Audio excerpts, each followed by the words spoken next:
Bienvenue dans cette revue de marché où nous nous demandons où vont les capitaux. Si vous le savez, n'hésitez surtout pas à le mettre en commentaire, dites-le moi. Moi, je ne le sais pas. Par contre, ce que je peux faire, c'est d'essayer d'analyser l'action des prix. Car de mon point de vue, tout est dans l'action des prix. Les moves des grosses baleines, des gros capitaux, les informations des initiés, ainsi que toutes nos actions collectives de nous, retail, petits particuliers. Alors en ce vendredi 1er décembre, avec la clôture de novembre, que nous disent les graphiques? Vous êtes ici devant le SP500, qui représente donc les 500 plus grandes entreprises du marché américain. Eh bien l'action de prix nous dit, c'est acheteur, c'est bullish. Regardez cette clôture mensuelle qui ne demande qu'à aller retester les plus hauts, avant peut-être d'en réaliser. Je sais bien que tout le monde appelle à la crise, que la récession va se mettre en place. Oui, je suis d'accord avec tout ça, et ça, on va le voir, mais la temporalité, le momentum sur les marchés n'est pas nécessairement corrélé à ce que nous pouvons entendre dans les médias. Donc, oubliez le bruit de marché, oubliez les news, et on se concentre sur ces graphiques qui représentent la psychologie des investisseurs. Les capitaux revont donc dans les actions du marché américain, on le voit sur le SP500, on le voit aussi sur le Nasdaq. Là, je vous montre désormais une vue beaucoup plus macroscopique. Fin des années 90 jusqu'à nos jours, chaque bougie représente donc un mois. Et comme je parlais de momentum, je voulais l'illustrer sur ce graphique. Vous voyez ici, dans les années 2006, il y avait une petite box avec le RSI qui flirtait, qui oscillait autour de sa zone d'équilibre, montrant que le rapport de force entre acheteurs et vendeurs n'était pas clair. La bataille faisait rage.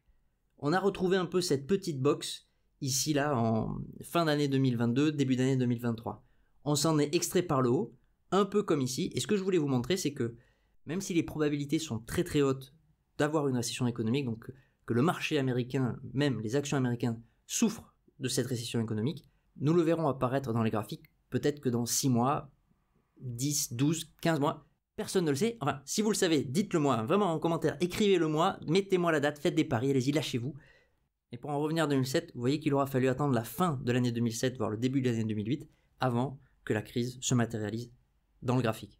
Et même si l'on passe à l'échelle de temps inférieure, vous êtes désormais ici en hebdomadaire, toujours sur le Nasdaq, vous voyez que tout indique le nord, que ce soit l'action du prix ou l'action du RSI qui est toujours dominée par les acheteurs.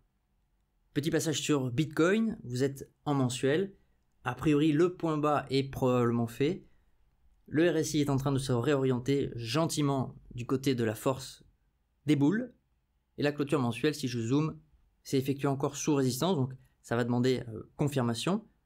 Si je passe en hebdomadaire, ici c'était les scénarios que nous avions dessinés la semaine dernière, vous voyez que peut-être on est en train de se profiler vers le scénario 1, et nous avons toujours la zone des en gros 42 000 $, qui est le prochain objectif des haussiers.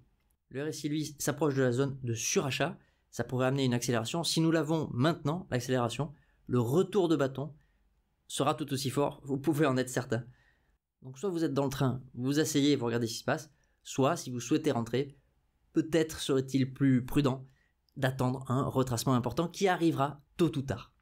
Ether face au dollar, nous sommes toujours en mensuel. Je vais zoomer pour analyser précisément la clôture. Alors, sait-on extrait de notre range avec une clôture mensuelle exceptionnelle? Honnêtement, je sais pas.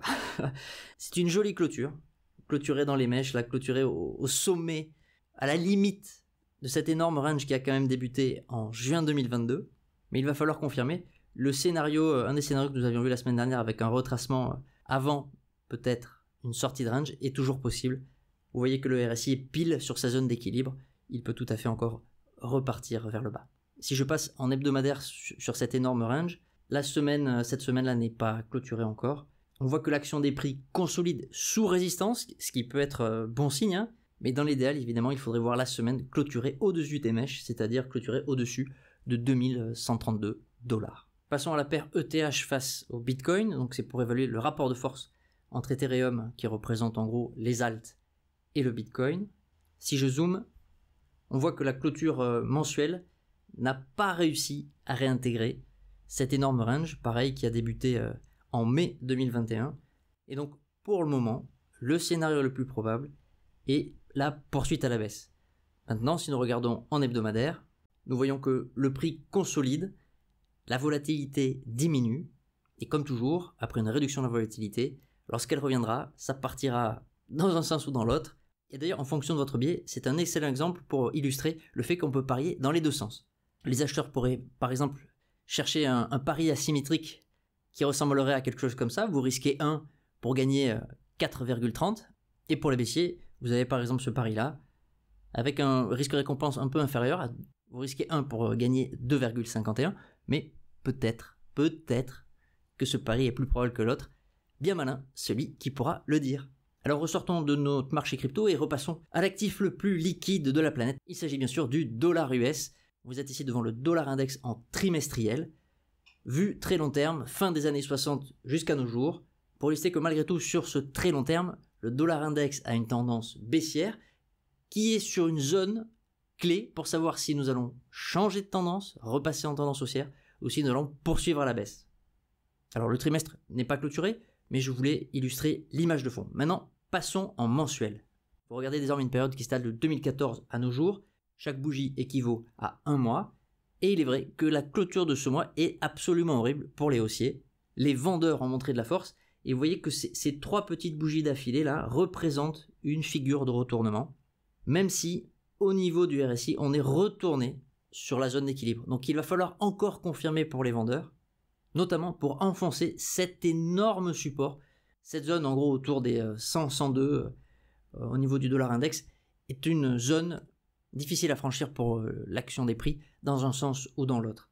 Si nous regardons en hebdomadaire, là on est vraiment donc sur une courte période, vous voyez que cette semaine, des acheteurs se sont manifestés, même si la semaine n'est pas clôturée, elle clôturera ce soir, et le RSI semble vouloir passer du côté des vendeurs. Retenez, je le répète assez souvent, mais en hebdomadaire, pour cet actif, c'est comme le 4 heures ou l'heure pour Bitcoin. Il y a énormément de bruit de marché, beaucoup de faux signaux et de pièges.